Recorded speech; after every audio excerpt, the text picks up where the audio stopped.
Hello everyone, this is the Trawler broadcast. I want to thank our cast and crew across these old rocks. Without you, this wouldn't be possible. And a special thank you to Jess for taking care of all of these cats, to Sky for fixing the ballast chamber, and Jenny for lending me that compass. And now, for today's broadcast. Hello my barnacles, and listeners beyond these weathered rocks. The Trawler here today to share an oldie, but a goodie, from the deepest dredges of my nets. How many of you remember learning about Toona, that mythical oasis deep in Sector 8, known for its red trees and blood-red history? Now, my listeners, we here do not pretend to know what right to which land there is, when the very world we wander is made out of an amalgam of peoples long past, who dug too deep and reached too high and brought the collapse upon themselves.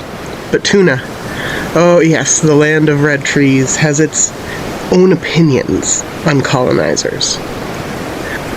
We've all heard of the logging camp Lifeblood, whose own blood inspired many a campfire horror tale of strangers outside your tent and maggots in your meal.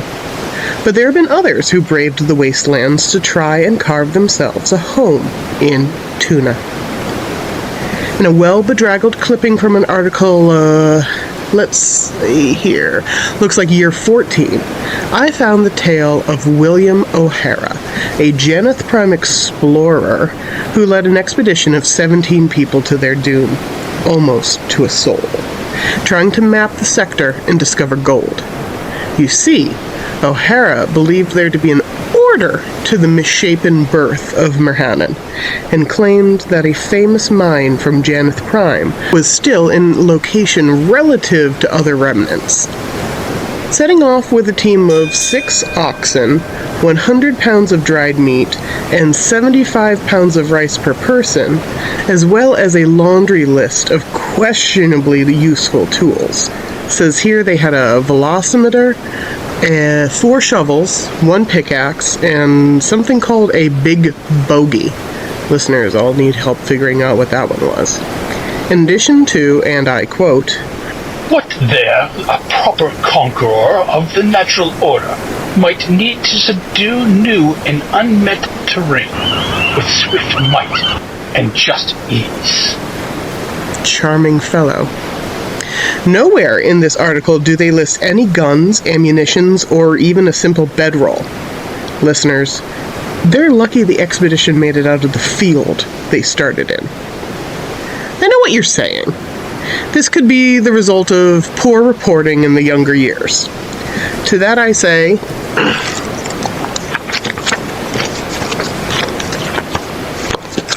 there it is. According to the recovered journal of O'Hara's second command, one Spencer Edmondson, the full list of equipment was documented, and saving you all the intricacies of what apparently very wealthy Thizlandians and Janeth Primers considered essential for traversing some of the worst wastelands in Mirhanan, notably missing is anything of concrete use to an expedition of this nature. 1 pickaxe, when ostensibly you're searching for a gold mine. They had tents of, and specifically noted here, unoiled sackcloth. Again, by Talaber's grace, I have to ask, what? The expedition lasted 7 days before calamity struck in the form of a radiation storm, forcing the unlucky explorers to hunker down in the ruins of what Edmondson describes as an arena of sorts. Perhaps what was once a musical hall or sporting stadium. It was mostly intact, sturdy concrete and steel structures with plenty of overhang, and interior rooms with no windows.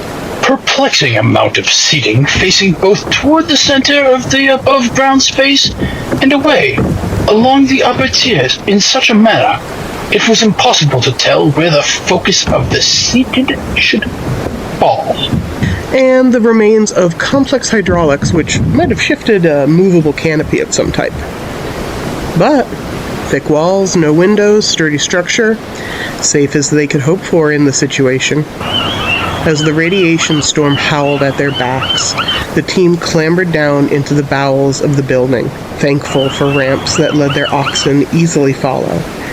And in the detritus of whichever world this had once come from, they made camp. Carla Leche was the first to hear the voices calling out from within the storm. She swore she could hear her own grandmother crying out for help from above. It took 2 others to hold her back, eventually needing to forcibly restrain her with rope. But as she screamed and struggled, begging to be allowed to rescue her loved ones, voices found their roost in the others' minds. In a moment of ingenuity I dare attribute to one of the others, O'Hara distributed beeswax from a leatherman's kit to the rest, and ordered them lash himself, undeafened, to a pillar so that he could study the phenomenon. Whatever information O'Hara gathered cannot have been worth the 3 lives lost that night, as Foreman J. Drakeford, Assistant Miel Brooks, and Naturalist Flora McLean raced to their deaths, chasing phantom pleas for help. Edmondson writes that these 3 were tasked with securing O'Hara and were late to plug their ears.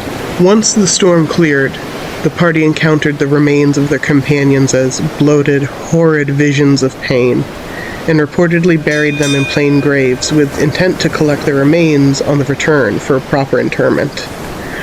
To what reporting I could find, Brooks, Drakeford, and McLean are still out there. I do hope that their spirits found peace. The expedition would, from this point onward, lose 7 more people before reaching the edge of Toona. By what I can see, they were down to O'Hara, Edmondson, Leche, Katie Carly Vonderdecken, Daniel Deadrock, Kenneth Edmondy, and Ulrich Quartz Seetson. After losing Ping Jamu, a naturalist and skilled carpenter, Georgia Mallory, a chemist, Nomi Emura, the only member of the expedition to have apparent previous exploration experience. I have a good story to tell about her in another episode. Perry Fassett, a cook and accountant, apparently working for Mallory as an assistant. Manza Abubakir II, former shipwright and talented medic. The Bastard Maddock, a hired guard. And Patty Knutson, another guard and a talented artist whose drawings of the expedition show the grim reality of what an under-equipped yet foolishly overfunded excursion looked like. And apparently she died within sight of the party's eventual camp at Toona, but she did not manage to enter the oasis before being attacked by a radioactive giant scorpion. And yes, you are not alone in realizing that those meeting their demise early are indeed the only ones with any useful skills. So, spoiler alert, it's not the best outlook for our favorite idiot O'Hara.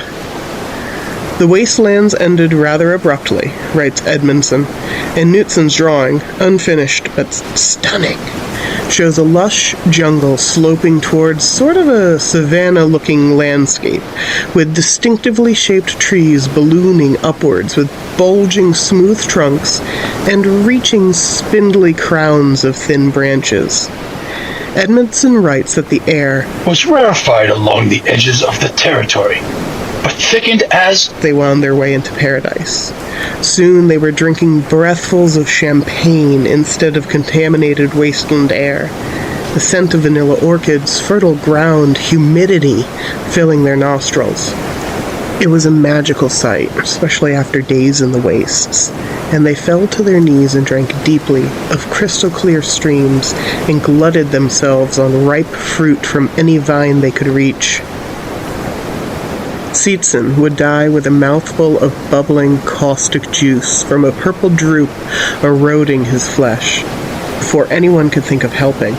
Not that I expect those left were capable of it. Seetson would be a gory mess, sizzling softly on a plush bed of moss.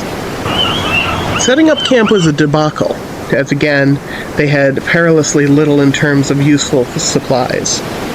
The first night there was peaceful, quiet, warm, a beautiful sky of stars above them, and they laughed, high on the thrill of reaching their destination.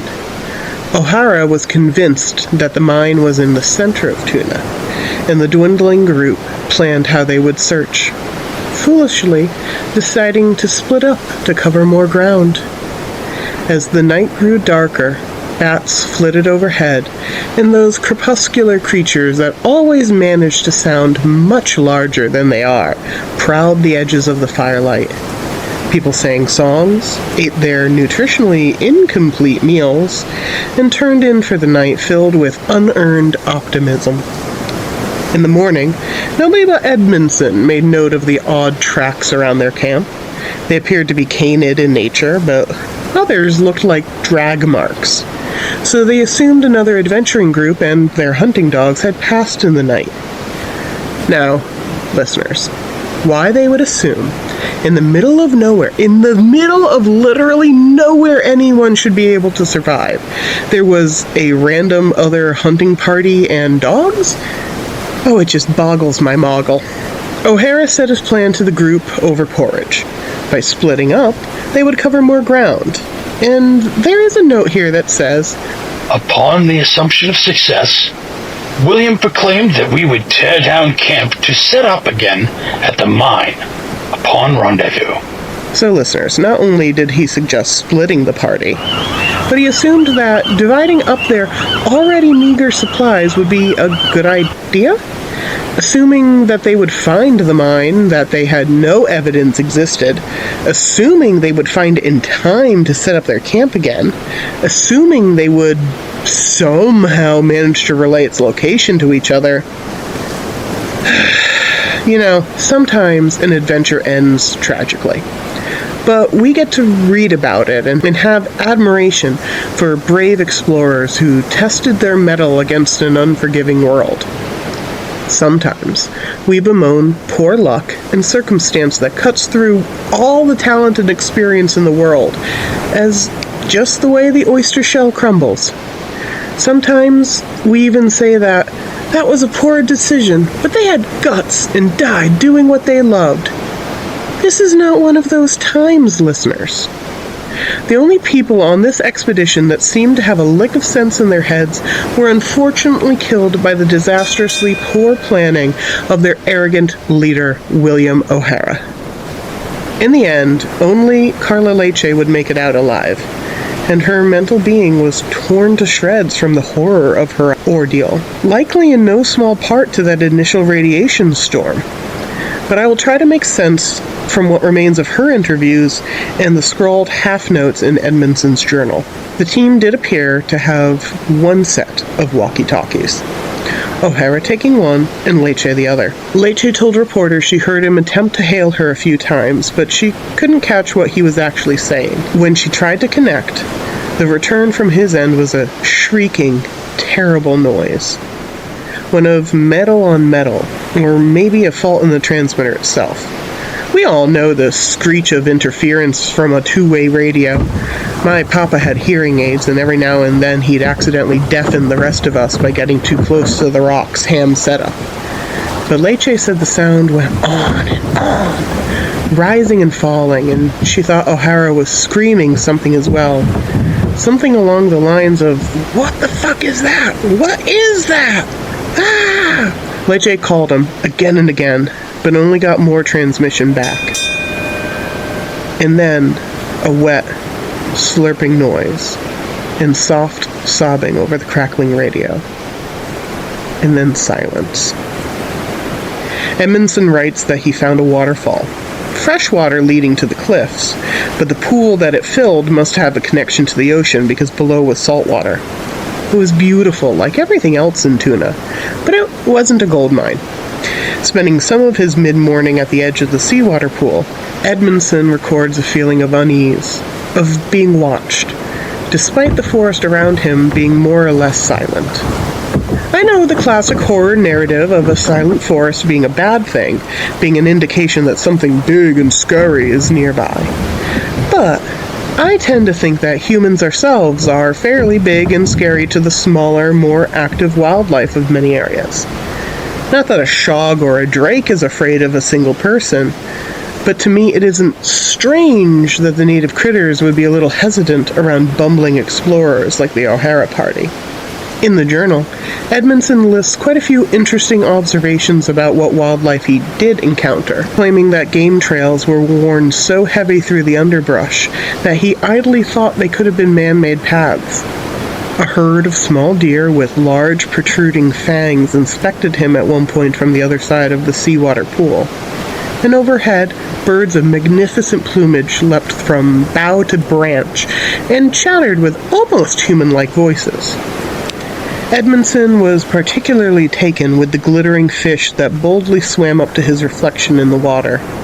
Wrasse and tiny parrotfish, as well as glinting damselfish performing their complex aquatic territorial dances around anemones, sponges, and colorful corals. There's a drawing here of a truly magnificent plate coral. Color is faded, but those of us familiar know that rich green hue. Along the side grows some type of lilac branching gorgonian, lending the image of a weeping willow, with Durgan playing the part of swarming butterflies as a school of the distinctively silhouetted fish flows past. It does look like paradise, listeners. There are drawings here of trees that a circle of 5 people strong couldn't ring around, towering up and flowering with fruiting bushes, shrubs, vines, flowers everywhere. A diagram of some kind of plant form is next here, dissected and laid out to showcase its unique physiology.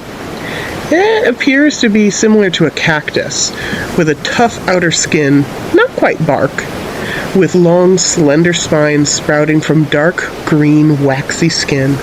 I can't imagine it was easy to collect the sample for study. The interior here, it says, was akin to a potato, but highly hydrated, firm, with a crisp texture. The flesh was indicated to be very porous, but the fluid having a scent like citrus and being slightly slimy. The fruit was large, a vibrant highlighter yellow, and tasted like pineapple, but perhaps less sweet, more spicy, as Edmondson reports a sensation of warming in the body after eating it. Yes, brave and foolish after the fate of Seetson just the day before. Next, Edmondson writes about coming across the body of Katie Carly von der Decken. She appeared to have gotten tangled in viciously thorned vines after a tumble down the side of a steep hillock, strangling herself in the process. Edmondson cut through the cable-like vegetation and checked for a pulse, but Katie was gone. Sitting there, wondering what to do with her body, Edmondson is taken by surprise by Daniel Deadrock running for his life from deeper within the jungle.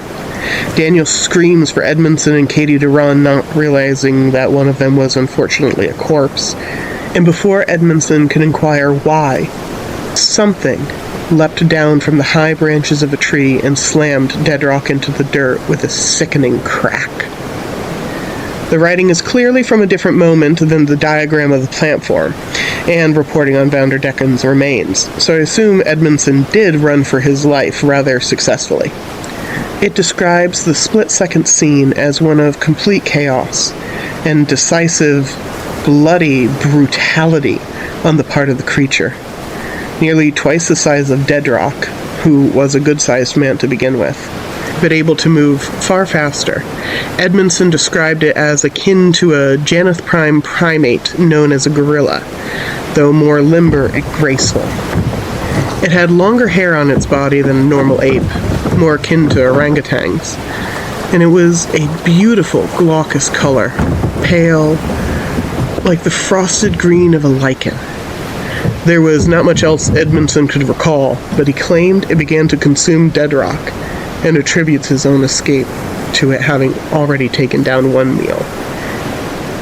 Edmondson writes that not only did he leave von der Decken's corpse uncovered, but belatedly realized he did not take any of the equipment from her body either, and now Deadrock, and his gear, was also dead. I fear to hope for William, Carla, and Kella's safety. I daren't even whisper the possibilities of our original purpose in this excursion being fruitful. How dearly I wish I were home Even in this world, I keen for the safety of my bedchambers and the heavy shades drawn tight against reality. I write my regret to you, Abigail, for my faith in William has surely sealed the chances of our lips reuniting. There are more passages here, detailing more about the strange morphology of the rocks around him, despair lifting for a moment in face of a rhododendron garden spreading for yards around him at one point, and the anxiety growing in his heart as the sun began to set. The last note written by Edmondson here, and it stops abruptly, is this. I hear people speaking outside the light of my fire.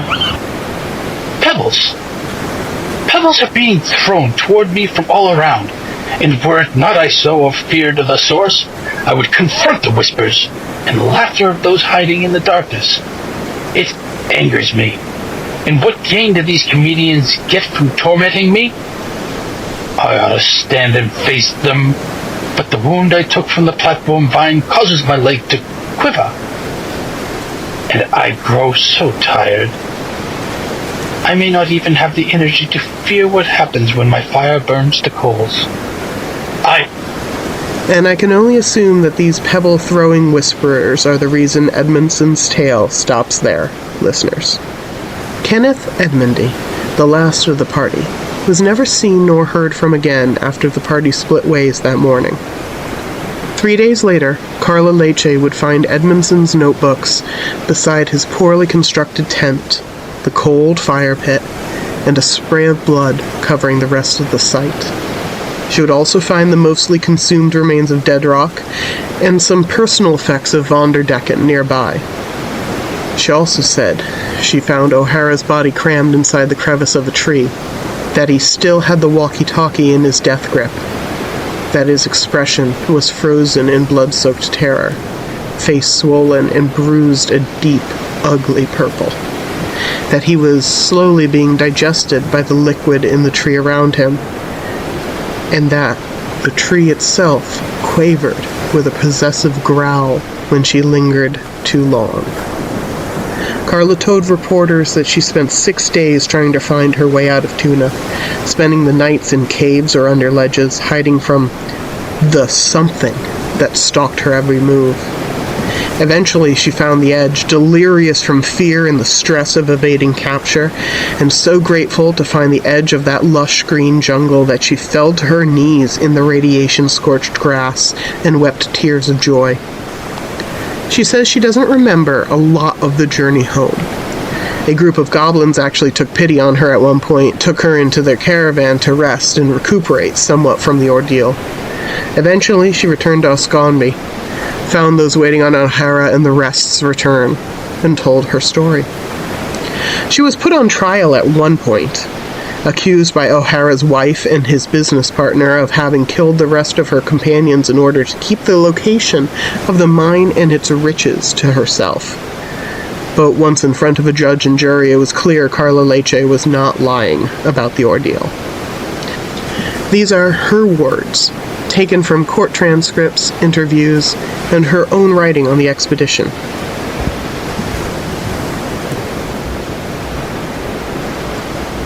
The eyes are everywhere. They see us, and they watch us, and they hate us.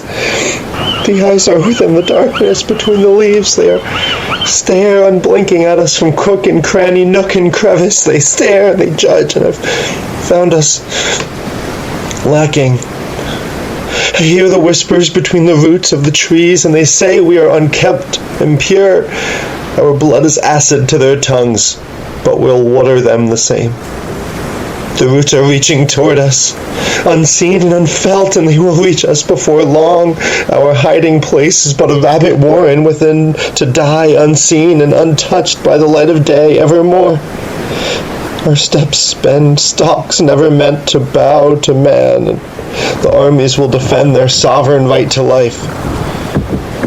The voices call my name and whisper my darkest thoughts and deepest secrets. The girl stands before me, hair of roots and teeth of thorns. Her eyes reflect my sins, and her voice I hear lies.